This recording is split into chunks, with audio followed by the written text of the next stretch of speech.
ജീവിതത്തിൻ്റെ ആശ്വാസവും പ്രതീക്ഷയുമാണ് ക്രിസ്മസ്. ഈശോ വന്നില്ലായിരുന്നെങ്കിൽ നമ്മുടെ ജീവിതത്തിന് അർത്ഥവും ഇല്ല, നമ്മുടെ സഹനങ്ങൾക്ക് ഉത്തരവുമില്ല. എല്ലാവർക്കും ക്രിസ്മസിൻ്റെ എല്ലാവിധ ആശംസകളും നേരുന്നു. നമ്മുടെ കർത്താവായ യേശു ക്രിസ്തുവിൻ്റെ ജനനത്തെക്കുറിച്ചുള്ള ഏഷ്യ പ്രവാചകന്റെ പ്രവചനം ഇപ്രകാരമാണ്: അവൻ നമ്മുടെ ബലഹീനതകളെ ഏറ്റെടുക്കുന്നു. നമ്മുടെ എല്ലാവരുടെയും ജീവിതത്തിലുള്ള ഉത്കണ്ഠകളും ബലഹീനതകളും ഏറ്റെടുക്കാനാണ് ഈ ക്രിസ്മസ് ദിനത്തിൽ യേശു നമ്മുടെ ഹൃദയത്തിൽ പിറക്കുന്നത്. എല്ലാവർക്കും ഹൃദയം നിറഞ്ഞ ക്രിസ്മസ് ആശംസകൾ. Wish you all a Merry Christmas.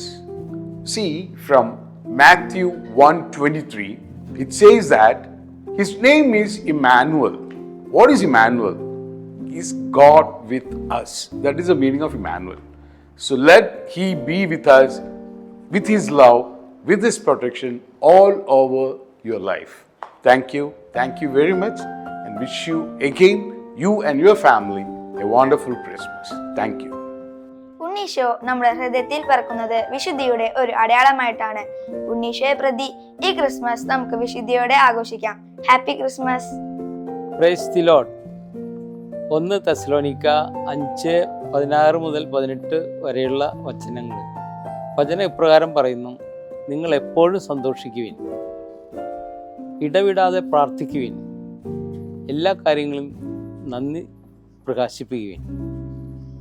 അപ്പോൾ ഈ ക്രിസ്മസ് ദിവസങ്ങളിൽ നമുക്ക് എപ്പോഴും സന്തോഷിക്കാം.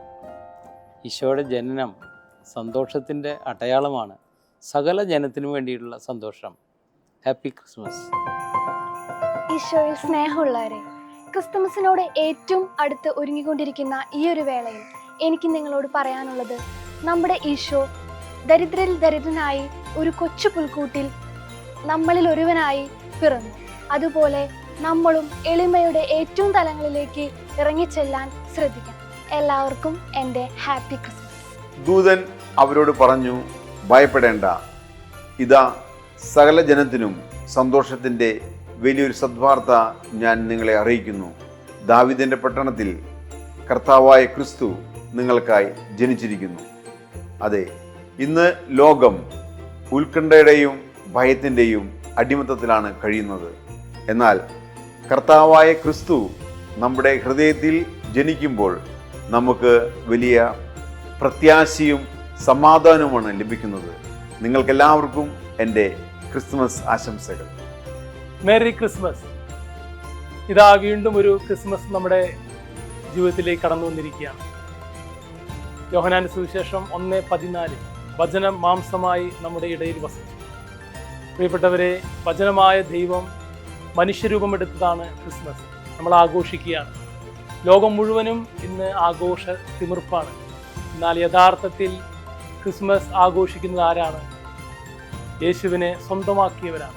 യേശുവിനെ സ്വന്തമാക്കി. പൗലോസ് പറയാണ്, ഞാൻ ഇതുവരെയും അത് സ്വന്തമാക്കിയിട്ടില്ല. പ്രിയപ്പെട്ടവരെ, അവനെ സ്വന്തമാക്കാൻ വേണ്ടിയാണ് ഓരോ ക്രിസ്മസും നമ്മുടെ ഭൂമിയിലേക്ക് നൽകിയിട്ടുള്ളത്. ഒരു ക്രിസ്മസ് ആഘോഷിക്കുന്നത് തന്നെ വലിയൊരു സുവിശേഷ പ്രഘോഷണമാണ്. നമുക്ക് ആഘോഷിക്കാം. ആ കർത്താവിനെ ഹൃദയത്തിൽ സ്വന്തമാക്കി അവന് വേണ്ടി ജീവിക്കാനുള്ള ഒരു തീരുമാനം ഈ ക്രിസ്മസിൽ നമുക്കെടുക്കാം. എല്ലാവരെയും ഈശോ സമൃദ്ധമായി അനുഗ്രഹിക്കട്ടെ. Merry Christmas.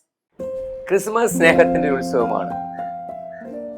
മനുഷ്യമക്കളെ ദൈവം തന്റെ സ്നേഹം അറിയിക്കുവാൻ തന്റെ പുത്രനെ അയക്കുകയാണ്. സ്നേഹം തന്നെയായ ദൈവം ഇതാ നമ്മെ സന്ദർശിക്കുന്ന ദിവസം, നമ്മെ രക്ഷയിലേക്ക് നയിക്കുവാൻ യേശു കടന്നു വന്നിരിക്കുന്നു. ഈ ഒരു ഉത്സവം നമുക്ക് പരസ്പരം സ്നേഹിക്കാം, ദൈവത്തെ സ്നേഹിക്കാം, പരസ്പരം സ്നേഹിക്കാം.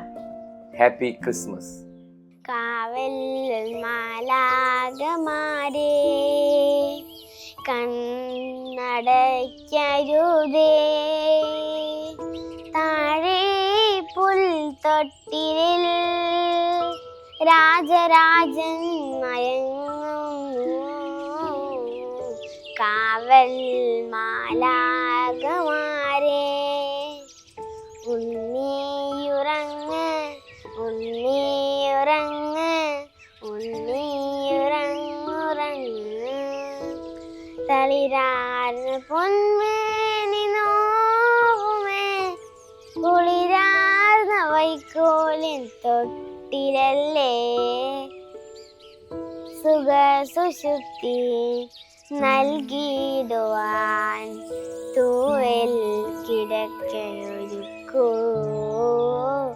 കാവൽ മാലാകമാരെ കണ്ണടയ്ക്കരുതേ